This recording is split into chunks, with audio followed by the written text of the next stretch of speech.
Après des mois et des mois d'attente, après avoir défendu la série, parce que oui, la série, je l'ai défendue avant qu'elle sorte, car quand la première bande-annonce est arrivée, il y a eu un déferlement de haine, les gens étaient indignés de voir un truc pareil, tout le monde disait que c'était de la merde avant que ce soit sorti. Pour ceux qui se rappellent un petit peu, moi je défendais un petit peu World Beyond en disant qu'il fallait juger après avoir vu, parce que j'avais trouvé de base les idées intéressantes, la bande-annonce plutôt jolie, toute cette communication autour du CRM, autour de Rick Grimes, marchait énormément et créait en moi de la hype. Putain que j'attendais ce deuxième spin-off de la franchise. Je me suis dit, le deuxième, ils ne peuvent pas le rater. Après Fear, après Walking Dead, voilà, c'est ton deuxième spin-off, ça fait 10 ans que tu diffuses cet univers, à toi de sortir le grand jeu. Et puis après, on a eu voilà ce teaser où on voyait Rick qui regardait l'hélicoptère avec le logo du CRM qui apparaît. Je me suis dit, ça y est, là on rentre vraiment dans l'univers Walking Dead, dans l'univers étendu. J'y croyais, mais l'histoire s'est pas vraiment déroulée comme prévu en fait. Mesdames et messieurs, nous allons parler de la plus grosse pilule de l'année 2020, The Walking Dead World Beyond.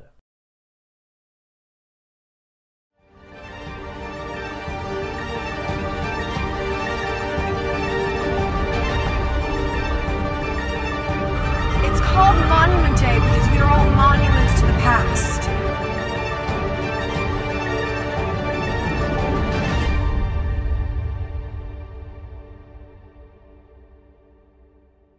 Bonjour à tous, vous le savez, aujourd'hui on va revenir sur The Walking Dead World Beyond. Alors oui, je suis assis, oui j'ai mis une petite table, oui j'ai mis un petit ordinateur. Ça dégage. Ah bah j'avais besoin de m'asseoir, hein, une demi-heure pour parler de World Beyond. Voilà, faut se mouiller la nuque, faut s'asseoir.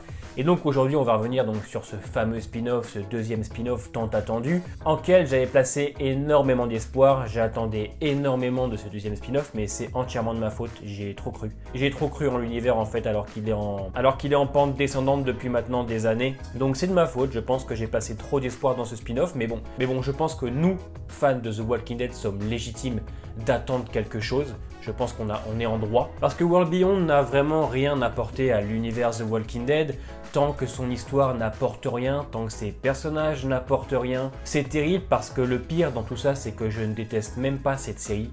C'est une série qui a énormément de potentiel, qui a énormément d'idées. Alors je ne parle pas au passé car il y aura une deuxième saison. Même si on a des réponses dans la deuxième saison, ça n'excusera en rien ce remplissage qu'il y a eu entre l'épisode 2 et le 7. Parce que le gros problème de The Walking Dead World Beyond, les amis, c'est même pas ses personnages, c'est même pas sa réalisation, c'est son écriture. Parce que la série avait les idées et les potentiels pour être vraiment très bonne, mais l'écriture va rendre ce show vraiment très mauvais. Que ce soit les interactions de personnages qui manquent de profondeur, que les backstories manquent de développement, que les scènes ou autres manquent cruellement d'émotion, World Beyond est fade en fait.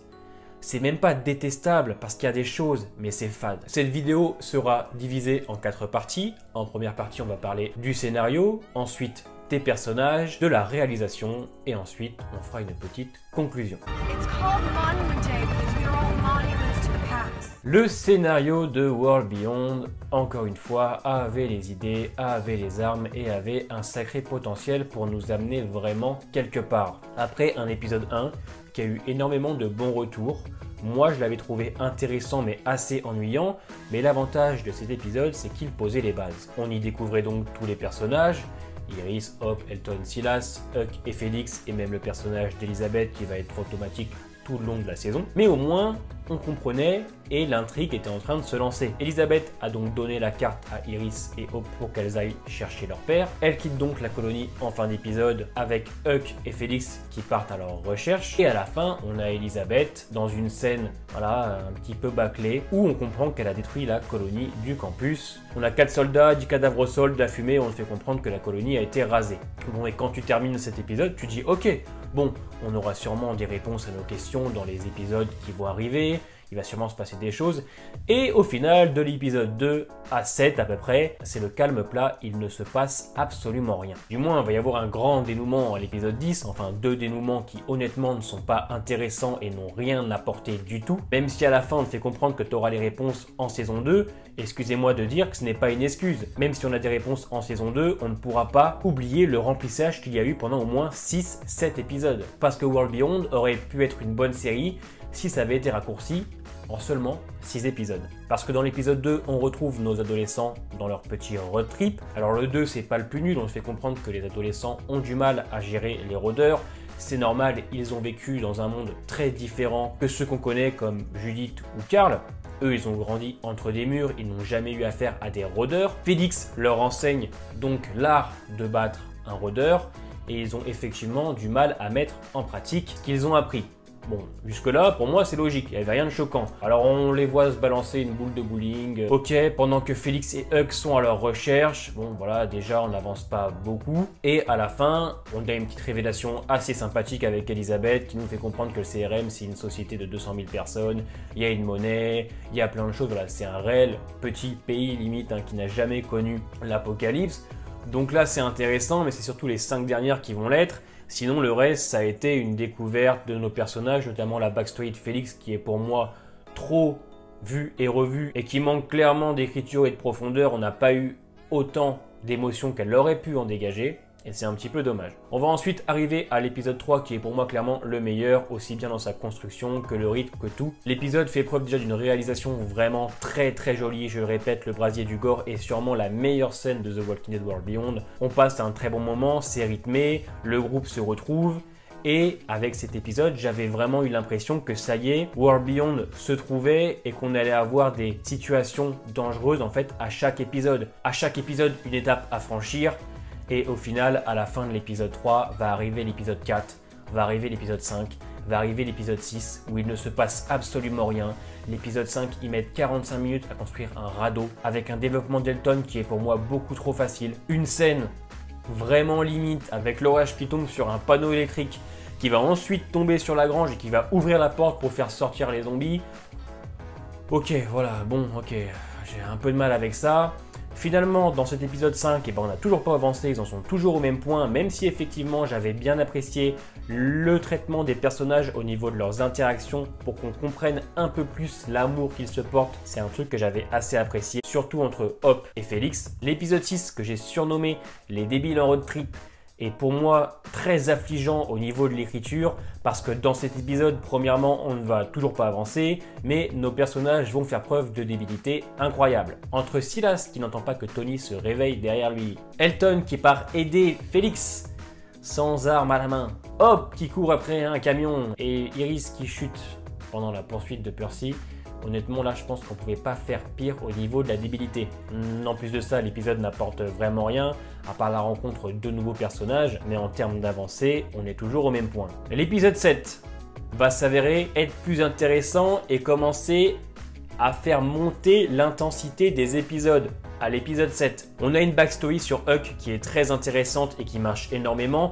Dommage pour ce manque cruel d'émotion, dommage pour ce manque de développement qui aurait pu être fait à l'épisode 4, car l'épisode 4 n'a absolument rien apporté du tout en termes de personnages. C'est plat, ils sont dans une école, il ne se passe absolument rien, ils rencontrent un loup et ils passent devant juste en le regardant dans les yeux. Il n'y a que seulement les 15 dernières minutes qui sont intéressantes en termes de réalisation avec la fusée éclairante rouge et Silas qui pète un câble. Sinon, putain, celui-là était long. Et ça aurait été intéressant de développer Huck à cet épisode-là pour travailler un petit peu la relation qu'elle a avec son ami pour que ça ait un peu plus d'impact à l'épisode 7. Bon, et à part ça, on termine sur un cliffhanger assez intéressant. On retrouve la tête de Tony complètement éclatée au sol. Et on termine sur un Silas caché dans son coin complètement bourré qui ne sait pas ce qui s'est passé. On termine là-dessus. Tu te dis putain, ça y est, on commence à avancer. Sauf que l'épisode 8 va te mettre encore une sacrée pilule, 45 minutes de développement sur Silas, des scènes très longues et étirées encore une fois pour tenir l'épisode qui n'a toujours pas fait avancer l'intrigue. Et dans l'épisode 7, ne l'a pas fait avancer non plus. Il y a juste un petit rebondissement, mais sinon, on est toujours au même point depuis l'épisode 1. À part qu'ils ont trouvé des cartes du CRM et un camion. Oui, effectivement, ils les ont. Il n'y a aucune avancée avec ça. Et donc, backstory sur Silas, on a des scènes toutes les 10 minutes de flashback de Silas qui n'apportent rien. Flashback sur Silas qui ouvre une porte. Flashback sur Silas qui monte les escaliers. Flashback sur Silas qui ferme la porte. Flashback sur Silas... Voilà, même si le flashback est intéressant lui-même de sa relation avec son père, l'avant et l'après, c'est long, il y a plein de prétextes pour mettre une scène de flashback, et à un moment donné, ça commençait à être pénible. Surtout qu'il n'y a personne qui agit vraiment dans cet épisode pour comprendre le pourquoi du comment de qui a assassiné Tony. Il y a Elton qui veut mener une enquête alors qu'il ne mène rien, en fait, on ne voit rien du tout. On a Iris qui ne sait pas quoi faire, Hop qui d'un coup décide de dire oui, alors c'est lui qui l'a tué. Félix et Huck qui n'agissent pas, bon Huck c'est compréhensible. Félix qui n'agit vraiment pas du tout. Ils veulent sauver ce gamin mais le laissent dehors à la vue des rôdeurs. Et la révélation tant attendue entre Elton et Hop est un pur gâchis. On attendait depuis presque l'épisode 1 que Hop avoue à Elton donc qu'elle a tué sa mère. Et elle l'a fait dans une scène qu'on a bâclée. Pas de dialogue, rien, même pas d'échange. Elle lui dit, ça coupe, on retrouve Elton avec son petit sac à dos en pleurs. Même pas eu un instant d'émotion, même pas eu un semblant d'écriture. Quelque chose qui te dise, ok putain c'est triste, non là t'es là, la scène se coupe, et voilà. Et puis à la fin, tu découvres que Huck est la fille d'Elizabeth. Ok, bon. Il reste seulement 2 épisodes. L'épisode 9 va être beaucoup plus intéressant, notamment le duo Félix et Iris qui m'a énormément plu. Alors je vais me faire insulter, mais oui, effectivement, j'ai bien aimé Iris à l'épisode 9 et 10 parce qu'elle... Ouais, je t'aime aussi, mais est-ce que tu peux dégager parce que je suis en train de tourner. Parce qu'Iris va être beaucoup plus intéressante, elle va prendre des positions. J'ai bien aimé aussi le duo avec Félix qui marche énormément. Elle se rend compte qu'il y a des choses qui vont pas, agit logiquement. L'acting aussi est plutôt pas mal. Quand elle pleure, etc. Voilà, moi ça m'a plutôt convaincu, j'ai bien aimé. Dommage que l'épisode soit gâché par une scène que tout le monde a remarqué. Huck qui a donc coupé le pied de Félix et il ne s'en est pas rendu compte. Alors j'ai vu des excuses, ouais mais il était entouré de zombies, etc. Attendez, il est là, elle prend son temps pour donner le coup. Qu'est-ce que c'est que ce genre de facilité scénaristique? C'est même pas subtil, c'est rien, elle assène un coup sur le pied de Félix et le mec ne s'en rend même pas compte et il regarde même pas à gauche ou à droite, il se rend pas compte. Je veux dire, à la limite, il y a un rôdeur qui arrive vers là, elle donne un coup par en dessous en coupant le pied de Félix. Ok par exemple, mais là je suis désolé c'est beaucoup trop gros, ça m'a clairement sorti de l'épisode. On retrouve un peu d'intensité donc à la fin quand Hop a récupéré le pistolet de Félix et est donc parti avec Huck vers le CRM. Et on termine là-dessus, je me suis dit ça y est, ça y est la série démarre, enfin il se passe quelque chose. Et alors ensuite le 10 pour moi c'était une belle pilule. Vraiment, il n'y a rien à voir avec Rick, parce que je sens les commentaires qui vont me dire oui mais t'as pas vu Rick donc ça t'a déçu. Non, ça n'a absolument rien à voir. L'épisode 10 n'a en aucun cas l'aura d'un final. Félix, Will, il se retrouve enfin, mais honnêtement, on s'en fout de Will. C'est pas qu'on l'aime pas, c'est pas qu'il est pas intéressant, mais on s'en branle. On n'a aucune empathie pour le personnage, on n'arrive pas à l'aimer encore, c'est trop tôt. Et les retrouvailles de Félix et Will à la fin, ok, ouais, non, ça marche pas du tout. Arrive avec sa capuche en mode dark, comme si on l'avait pas reconnu. Mais je pense que le pire du pire, honnêtement, c'est la révélation avec Hop qui nous fait comprendre qu'en fait c'était une gamine surdouée et que toute cette aventure qu'il y a depuis l'épisode 1, c'est parce que la gamine est surdouée. Alors je sais que certains vont me dire oui mais on aura des réponses en saison 2. Peut-être, et j'espère bien. Mais ça n'excuse en rien que les épisodes sont du remplissage et que la révélation de fin, c'est n'importe quoi. Tout ce cinéma pour une gamine surdouée, mais dans la colonie des 9000 personnes. Vous n'allez pas me faire croire qu'il n'y a pas des gens qui sont utiles pour le CRM. Et pour conclure la partie scénario, World Beyond n'a absolument rien apporté à l'univers The Walking Dead, a laissé 2-3 indications sur le CRM, mais 4 minutes sur 10 épisodes de 45 minutes, c'est quand même vraiment très léger, a des backstories de personnages qui manquent de développement, qui manquent cruellement d'émotion, a des rebondissements pas du tout intéressants et des révélations en fin d'épisode 10 qui sont complètement what the fuck et incompréhensibles. Le scénario de World Beyond est du remplissage pour faire tenir 10 épisodes. Quand tu termines World Beyond, t'as l'impression que tu n'as absolument rien regardé. Les personnages de The Walking Dead World Beyond. Eh bien, je vais pas trop taper dessus parce que, à la différence des autres, j'ai trouvé que les adolescents étaient quand même assez atypiques. Très loin des clichés américains, que ce soit le grand footballeur, la belle blonde du lycée ou autre. Je trouve qu'on a des ados avec leur propre personnalité, que ce soit Silas, Elton, Iris ou Hop, et même les jeunes adultes comme Huck, Félix. En termes de physique, ils sont attachants, ça change un petit peu de ce qu'on voit d'habitude. Mais ce qui va pêcher, c'est leur écriture et surtout le fait d'avoir très mal dirigé les acteurs. Parce qu'on ne va même pas parler d'acting, les ados jouent bien. Félix, lui, est celui qui s'en sort le plus, Nico Tortorella. Huck, les gens détestent son acting, moi, il ne m'a pas spécialement choqué. Voilà, ce rôle un petit peu de cow-boy, voilà, qui mâche son chewing-gum, j'aime plutôt bien. On va revenir donc sur les personnages un à un, de mon préféré à celui que je déteste le plus, enfin détester c'est un bien grand mot, à celui plutôt avec qui je n'ai aucune empathie. Et on va commencer par Félix. Alors je sais que Félix n'a rien apporté à World Beyond, mais en fait c'est son charisme. Le charisme de Nico Tortorella me plaît beaucoup, c'est celui qui joue le mieux et c'est celui qui dégage le plus de choses. Encore une fois, par son acting, parce que son développement en épisode 2 est assez minime, on a des backstories qui nous font comprendre qu'il a été rogné par ses parents parce qu'il est homosexuel, c'est du vu et revu, et ce qui est dommage c'est qu'on ne va pas plus loin dans le travail du personnage. On le revoit à l'épisode 10 juste pour amener le cliffhanger, et sinon c'est tout. Et c'est bien dommage pour un personnage comme lui qui est pour moi le plus intéressant, parce que Félix est connecté à plein de choses. C'est lui qui doit s'occuper des gamins, notamment de Hop et Iris. C'est lui qui a créé la colonie avec le docteur Léo Bennett. C'est lui qui devait partir avec le docteur Léo Bennett.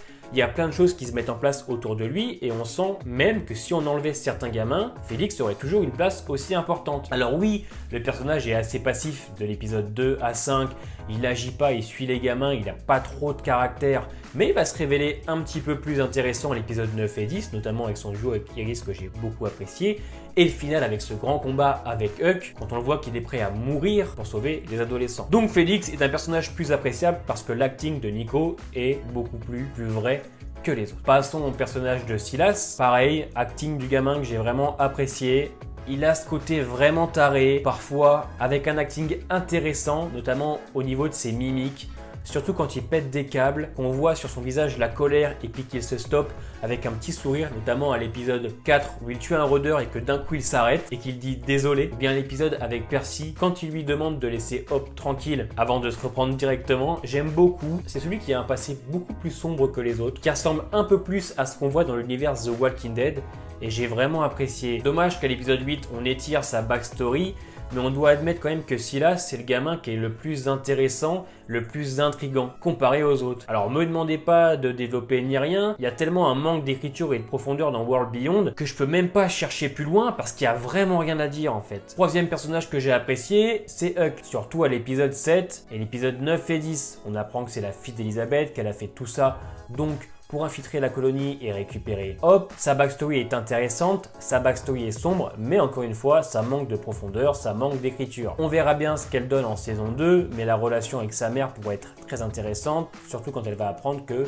la colonie a été rasée. Ensuite, il va y avoir Elton. Elton, voilà, qui est appréciable aussi à l'épisode 9, je crois, mais qui est pour moi aussi super en retrait, qui agit pas beaucoup, qui est plat, qui est fade. Bon, j'ai énormément de mal avec Elton, surtout à l'épisode 8 et 9 où il veut aller chercher Silas. Je veux dire, on n'a pas eu beaucoup d'interactions entre Silas et Elton pour nous faire comprendre qu'une amitié était en train de se faire. Encore une fois, par ce manque de développement constant dans les épisodes, hop, je sais pas quoi dire, il n'y a rien à dire, c'est l'espoir, elle a été récupérée par le CRM parce que voilà, elle est surdouée. Au début, elle était intéressante, elle l'est dans le troisième aussi, elle veut aller de l'avant, sauf qu'au final, on se rend compte que malheureusement, elle n'est pas du tout courageuse. Mais en fait, le personnage est fade aussi. Il n'y a rien à dire sur Hop, c'est compliqué. J'aime pas trop son acting non plus. Quand elle pleure, je trouve que c'est très mal fait. Encore une fois, je pense que les acteurs sont très mal dirigés. Et ensuite, on a le personnage d'Iris. Bon, Iris, honnêtement, c'est la même chose. Il n'y a rien à dire. Elle est pénible dans ses choix, dans ses décisions, toutes ses incohérences. Elle redevient intéressante à l'épisode 9 et 10. Parce qu'on lui donne plus d'intérêt, elle prend des positions intéressantes. Pour le personnage d'Elizabeth, on va pas en parler. Des grands teasers pour nous la montrer, pour au final l'avoir 5 minutes. Voilà, les personnages de World Beyond, c'est même pas qu'ils sont pas intéressants, c'est même pas, il n'y a pas d'écriture qui vont les rendre intéressants. Il n'y a pas d'interaction avec de l'émotion, il n'y a absolument rien, c'est vide en fait. Tu les compares avec les autres personnages de l'univers The Walking Dead, mais il y a un fossé. Et le pire du pire, c'est que les gamins sont développés. Tout le monde est développé dans des backstories. Mais les backstories sont tellement plates que ça marche pas vraiment en fait. À part pour Huck et Silas, le reste... Passons maintenant à la réalisation. Bon, et qu'on se le dise, s'il y a bien une grosse force dans The Walking Dead World Beyond, c'est sa réalisation. Alors attention, parce que oui, la photo est très jolie. Oui, on a certains plans vraiment très intéressants qui passent plutôt bien. Oui, on a le brasier du gore qui est pour moi la meilleure scène de cette saison, avec les pneus qui dégagent de la fumée, les personnages qui portent leur masque, des slow motion sur les rôdeurs, une alarme, il y a tout qui marche. L'ambiance est vraiment très bonne et je me suis dit vraiment à partir de là que World Beyond allait se lancer. Et au final, même si on a une jolie photo qui est plus nette et plus propre, la série n'a pas de budget. Ne confondez pas réalisation et budget. il y a des séries et des films qui n'ont pas beaucoup de budget, mais qui ont une très belle réalisation. Et c'est ce qu'est World Beyond. Parce que je suis désolé, mais les décors, à part des plans en forêt, des maisons vides et un pont cassé, on n'a rien. Alors oui, on a une colonie à l'épisode 1 qui est plutôt bien, mais qui dure le temps d'un épisode. Une scène bâclée à la fin de l'épisode 1 sur une attaque de la colonie qu'on n'a même pas vue. Le CRM à l'épisode 2 avec Elisabeth, voilà, qui est dans une cuisine Ikea avec un fond vert dégueulasse. Une école à l'épisode 4, un radeau à l'épisode 5, une ville vue et revue dans l'épisode 6, un petit entrepôt en épisode 7. En termes de décor, oui, c'est joli, mais les décors, c'est du vu et revu. Il n'y a pas de scène vraiment marquante à part le brasier du Gore. C'est toujours le même schéma, un épisode, un endroit, style délabré. Alors oui, c'est bien fait. On n'a jamais pu taper les doigts sur l'ambiance, oui elle est bonne, mais en termes de réalisation, à part que c'est joli, qu'est-ce qu'on a de plus? On a 3 soldats du CRM qui se baladent, on a un hélicoptère, voilà. C'est tout ce qu'on a. Alors on sent qu'ils ont essayé de faire des efforts. On le sent et ça se voit, je l'ai vu. On sent qu'ils essayent de nouvelles choses, mais seulement les 3 premiers épisodes. Après c'est d'une faiblesse absolue. C'est dommage. Parce que les rôdeurs sont toujours aussi bien faits. La qualité du maquillage est absolument incroyable. Mais les rôdeurs, on va presque pas en croiser. Walking Dead World Beyond, c'est du vu et revu, caché, avec une belle caméra et une belle photo. Et donc on arrive à la partie conclusion. Pour faire court, encore une fois, c'est une série qui a le potentiel, qui a les idées, mais qui va clairement manquer d'ambition, qui va clairement manquer d'écriture, qui va rendre tout ça fade, qui va rendre tout ça pénible. Et vous savez ce qu'on va faire pour la conclusion? On va comparer avec Fear the Walking Dead, qui est le premier spin-off. Là où Fear avait des personnages intéressants, développés, charismatiques, World Beyond ne l'a pas. Là où Fear the Walking Dead avait des plans et des décors, World Beyond ne l'a pas. En fait, World Beyond, c'est The Walking Dead du pauvre. C'est une idée de créer une ambiance teen show, mais qui ne va pas prendre du tout. Et c'est bien dommage parce qu'il y a des teen shows qui sont vraiment très bons. Exemple, The Society, The 100, Sex Education, c'est pas poussé, c'est pas développé, c'est posé là, en mode ouais, de toute façon, ça fait 10 ans que les gens regardent Walking Dead, ils diront rien, voilà, on leur balance ça à la gueule et voilà. Honnêtement, j'ai été très en colère vendredi, après avoir vu l'épisode final, parce que proposer ça aux fans de The Walking Dead, aux fans de la franchise, c'est une honte. Moi, je trouve ça vraiment honteux d'avoir fait un truc pareil, d'avoir teasé le CRM, d'avoir teasé Rick Grimes et au final de n'avoir absolument rien. Et encore une fois, même si on l'a en saison 2, ça n'excuse rien, la saison 1, c'est une pub mensongère, une bande-annonce qui ne tease que les 3 premiers épisodes, qui sont peut-être les meilleurs honnêtement, pour au final tomber dans le vide abyssal jusqu'à l'épisode 10 et nous offrir un final avec des révélations catastrophiques. Et c'est très dur de faire une vidéo là-dessus parce qu'il y a tellement rien. Il y a tellement rien qu'on ne peut presque rien dire. Alors j'espère que la vidéo n'a pas été trop répétitive, c'est pour ça que j'ai structuré. On sera bien évidemment là pour la saison 2, en espérant qu'elle soit mieux que la 1, mais en même temps c'est pas très compliqué. Il restera 10 épisodes pour conclure.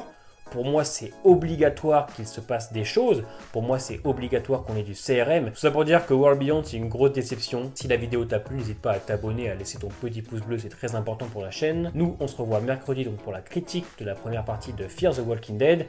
Et là, au moins, on va s'éclater.